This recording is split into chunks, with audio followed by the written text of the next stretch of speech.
ROTC 애국동지회 이동완 연사께서 수고 맡아주시겠습니다. 앞으로 모시겠습니다. 충성! 우선 연설을 시작 전에 여기 계신 경찰분들한테 묻겠습니다. 어떻게 해서 이 남대문 경찰서의 휴대용 음향 측정기와 그리고 용산경찰서 소음 측정기, 여기 관악경찰서가 다 다릅니까? 예? 제가 와서는 아무리 봐도 여기가 45dB도 안 될 것 같은데 경찰 와서 계속 낮추라고 압력을 하는데 주어지에 65dB 맞춰줘야 되는 거 아닙니까? 맞습니다. 그리고 지난 9년 동안 집회를 하면서 수백 번 집회를 하면서 저희들이 국민의례 할 때 단 한 번도 주위에서 있는 경찰들이 이 부동자세를 한 번 한 거 못 봤습니다. 그냥 주머니 손 놓고 죽 있었죠. 최소한 군인과 경찰들은 그렇게 해서는 안 되겠죠. 그죠? 맞습니다. 대한민국을 지키는 경찰로서 여러분들이 그런 자세로 아마 애국가 용지가 아니고 측정기를 갖고 와야죠. 그거 좀 65엔 맞출게요.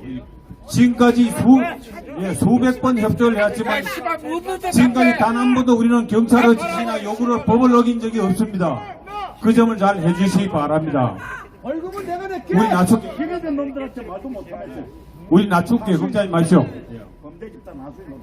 여러분, 이 선관이나 경찰 다 마찬가지입니다. 지금 아까 연사들이 여러 이제 공무원들 이름을 부르고 했지만은 지금 보면 진짜 웃기는 거는 여기에 있는 이 3,000명 가까이 2,946명인가 선거관리위원회 전국 공무원 숫자가 있습니다. 그 중에서 9급부터 5급까지의 공무원들로 구성된 행복한 직장 추진위원회라는 게 있어요. 저는 참 저 사람들한테 묻고 싶은 게 과연 행복한 직장을 추구하는 게 양심과 윤리 도덕을 버리고 국민들을 배반하는 부정선거에 참여하는 게 행복한 직장 추진위원인지 모르겠습니다. 저는 아닙니다. 그리고 최초의 3.15 부정선거 당시에 최남규 내무부 장관이 사형을 되고 난 다음에 내부 내에서 선거관리과로 해가지고 300명이 출마했습니다. 그때도 모든 걸 수동을 하고 모든 걸 투표, 개표 모든 걸 수동을 할 때도 모든 게 되었습니다.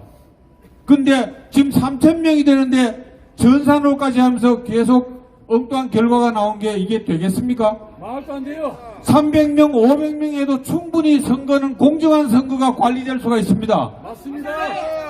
다만 여기에서 진짜 우리가 짚고 넘어가야 할 중요한 거는 이 지극히 개인적으로 비열한 우파들 때문에 사실 이와 같은 게 많이 조성됐습니다. 여러분 한번 생각해 보십시오. 저 사법부에서 우리법연구회나 국제법연구회라는 이산 내부단체를 만들어 원래 공무원들 내부에 그런 단체 만들면 안 되거든요. 내부단체 만들어 저끼리가 짜고 한 거나 다른데 이런 이상한 거 단체 만들어 내부적으로 하는 거나 원래 그런 걸 뭐 하게 되는데 그 한데 어느 누구도 그걸 제재를 가거나 징계를 한 적이 없습니다. 태만한 거죠. 그리고 여러 군데에서 그와 같은 징후가 나타나고 또 이 주사파가 침투해서 그런 활동을 함에도 아까 김병태 회장님 말씀하신 것처럼 거점을 만들기 위해서 그렇게 활동을 했습니다. 어느 누구도 관심을 갖지 않았습니다. 그렇기 때문에 현재 같은 이런 결과가 온 겁니다. 이제는 더 이상 우리가 물러서서도 안 되고 이제 이 정신을 바짝 차려야 되겠습니다. 우리가 또다시 사전선거를 독려하는 저런 썩어 빠진 국진당 놈들의 참 동조할 수도 없고 안 할 수도 없는 이런 상황입니다만은 그거를 잘 우리가 판단해야 될 것 같습니다. 여러분, 제가 지난 4일부터 지금까지 7번을 선거 투개표 참관을 계속 해왔는데요. 왜냐하면 여러분 경험이 많으시겠습니다만 주민등록증을 스캐너에 넣으면 바로 싹 이제 투표 용지가 나옵니다. 거기 QR코드인데 그 QR코드는 뭐냐면 자기 이름, 주민등록번호, 주소, 전화번호 다 거기 하나에 다 들어있습니다. 그런데 거기다 도장을 찍으면 여러분 중에 개개인 누가 A는 1번에 찍었고 B는 2번에 찍은 게 다 기록으로 남게 됩니다. 근데 그 기록은 어디냐?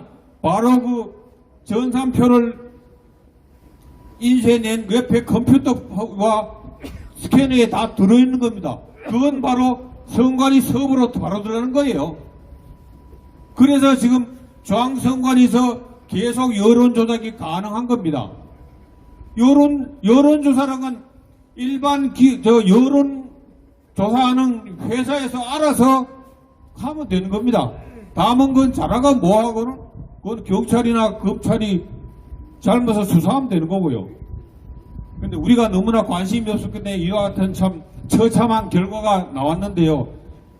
이 마지막 기회를 또 놓치게 되면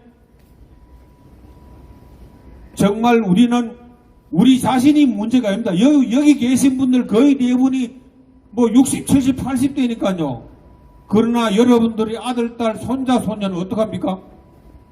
저 병신 같은 중앙선관위 놈들 아마 이런 생각을 할 겁니다. 아마 지난번에 협조했으니까 이번에 저 우파가 저래 날뛰는데 만약에 우파가 이 집권을 하게 되면 정말 그때는 자기들이 다 죽이니까 이거 죽기 살기 협조해야 되겠다. 그 천만의 말씀입니다. 북한을 지금까지 70년 보았고 베트남을 보았는데 아직도 공산주의를 모르는 거예요. 이게 맞습니다. 공산주의 사회에서는 만약에 남한을 점령하게 되면 처형 1순위가 현역 군인, 2순위가 바로 공무원들과 예비역 군인들입니다. 그러면 그 결과는 뻔한 거 아닙니까? 그죠? 그리고 공산주의 국가에서는 하나 철칙이 있습니다. 그 뭔가 모택동의 그 어록에 나오는 건데요. 한 번 변절한 자는 다음에도 꼭 변절한다 이 얘기를 했습니다. 그래서 바로 베트남이 그걸 따라한 겁니다. 어리석은 공무원들은 아마 그 결과를 조만간 보게 될 겁니다. 왜냐하면 여기 2,946명이 단 한 명도 양심선언을 한 사람이 없습니다. 이런 아주 참 말로 표현하지 못할 이런 처참한 결과를 우리가 보고 있는 겁니다.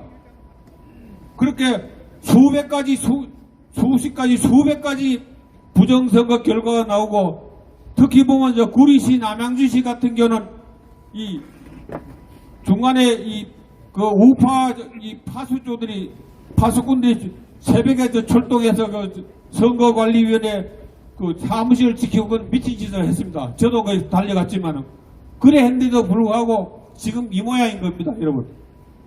이번에 정신 차려서 더 이상 주사파 종북 좌빨들의 농락당하지 않는 대한민국 자유민주주의 대한민국 국민이 됩시다, 여러분. 이사입니다. 충성! 네, 수고하셨습니다. 감사합니다.